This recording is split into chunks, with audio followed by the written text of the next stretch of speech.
தாய்த்தமிழ் உறவுகள் வாக்களித்து எங்களை அகதி முகாம்களில் விருது போக வைக்க வேண்டியது தாய்த்தமிழ உறவுகளின் கட்டாய கடமை. அந்த கடமையை தான் நான் உங்களுக்கு எடுத்துரைத்தேன். இந்த மேலையை என்னை கட்டாம பயன்படுத்திக் கொள்ள நான் விருப்பப்பட்டேன். நான் விருப்பப்பட்டபடி என் உறவுகள் எனக்கு வாய்ப்பளித்தார்கள்.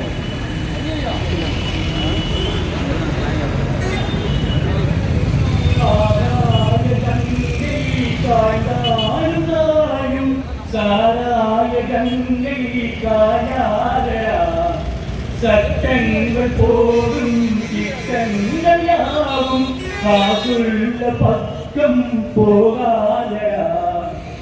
துடிக்கவன் போதையில் நிற்பான், குடும்பத்தை வீதியை வைப்பான், தடுப்பவன் நீ கேளடா.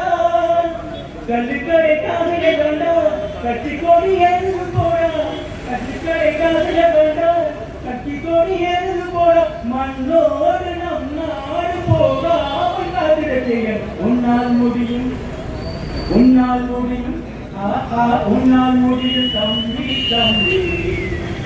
இங்கு உனக்கு இருக்கும் உன்னை நம்பி உன் தோழி உயர்த்தி தூங்கி ஒரு நாட்டை உன் தோழி உயர்த்தி தூங்கி ஒரு நாட்டை மண்ணோடு போகாமல் நம் நாட்டை காத்திரத்தைய உன்னால் முடியும். எங்க நிலைக்கு இயங்க 234 கோவில்களும் எந்தவித குற்ற பின்னணியும் இல்லாத படித்த பட்டதாரிகளை முன்னிறுத்தி நாம் தமிழர் கட்சி 117 பெண்கள் 117 ஆண்களை முன்னிறுத்தி தேர்தலை எதிர்கொள்கிறது. எமது தாய்த்தமிழ் உறவுகள் 2026 எனது முன்னோர்கள் ஆண்டோர் தம்பி பேசியது போல ஓட்டுக்கு 1000 ரூபாய் 2000 ரூபாய் கொடுப்பார்கள். அதுக்கு காசு நாம் தமிழ் கட்சிதான் அந்த நிலையை உருவாக்கியுள்ளது. அந்த நிலையை உருவாக்கியுள்ளது.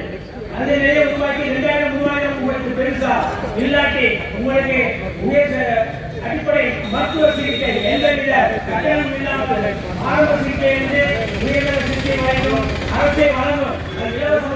கட்டாய கடமை அரசை வழங்கும். எனவே நாம் தமிழர் கட்சி 2016 ஆட்சி வரையும் சட்ட புத்தகத்தில் வழங்கியுள்ளார்கள். 319 புத்தகத்தை இணைத்து அதே மாதிரி கட்டாய தேவை அந்த குடிநீரை அரசே வழங்கும். கல்வி தனியார் பள்ளிகளை நாங்கள் தடுத்து நிறுத்த மாட்டோம். அதுக்கு இடையாக நாங்கள் அரசு பள்ளியை கல்வி கொடுப்போம். அப்ப நீங்கள் அந்த தனியார் பள்ளியை கட்டக்கூடிய உங்கள் கையில் நிச்சயமாகும். அப்ப நீங்கள் கல்விக்கு மருத்துவத்தில் கல்விக்கு நிச்சயமாகும். அதே போல கல்வி நிற்பாகும் என்று நாம் தமிழர் கட்சி ஒரு கோரிக்கையை வைத்து தேர்தலை எதிர்கொள்வது. வரப்போற 2026 தேர்தல்களை நாம் தமிழர் கட்சி விவசாயிகளுக்கு வாக்களித்து வெற்றி பெற செய்ய வேண்டும் என்று கூறி விடைபெறுகிறேன். நன்றி, வணக்கம்.